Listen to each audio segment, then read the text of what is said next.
And if I told you I'd have to kill you, Hey it's guys. probably because I don't know exactly how to do it.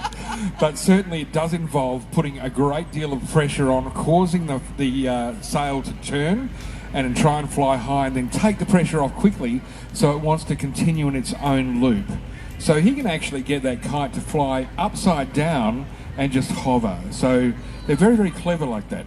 I'm watching this kite too, and what I'm noticing is that a bit like a bird's wing, with that shift in resistance, when the tug down happens on the line, it seems to me that those two wings, for want of a better word, kind of move as though they are flapping. Is that what I'm seeing, or are my eyes playing tricks? You're absolutely right. You've got very good eyes. So thank you. These particular kites are very high performance. They use a very, very rigid fabric in that when there's tension put on it, it doesn't stretch.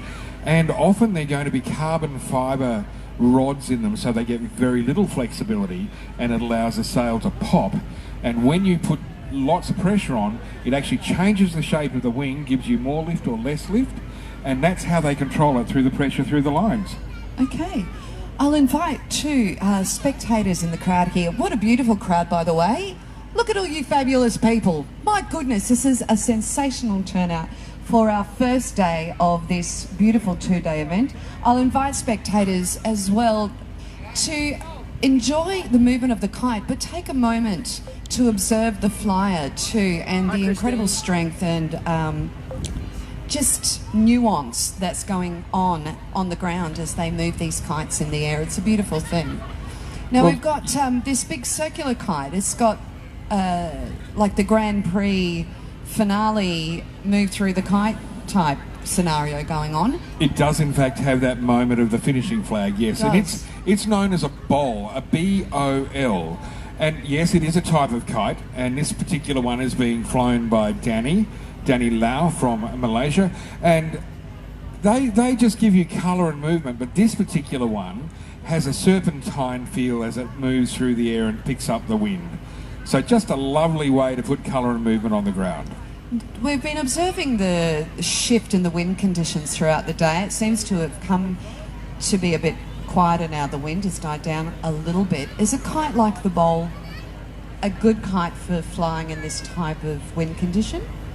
That particular one is, because it's very lightweight and can pick up wind and then rotate, but certainly bowls like a little more wind. If we had a bit better wind, we'd have Frankie flying here from Sydney, popping out half a dozen of his bowls, but they do need a bit more wind. If you look across to the right, see the Olympic rings there? Yes, I was just going to ask about those. They look to be quite easy to lift into these conditions. They're a remarkable type of kite. This one actually, you would normally see a single kite, which is a circle or surflex, and they are designed to fly with a bit of weight at the bottom and have an awful lot of lifting power, because the whole surface becomes a lift, it becomes a wing.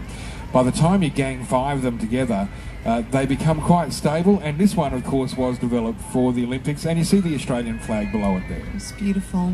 Let's take a moment now, Bob, to just have a chat about the feather kites that we can see. These are the kites that are attached to the ground. They're not aerial kites, they're the beautiful artworks surrounding the arena here at the Redcliffe Kite Festival. We can see some from kites for kids. We've got beautiful kites over here that take more of like they look to me like lead light windows in fabric.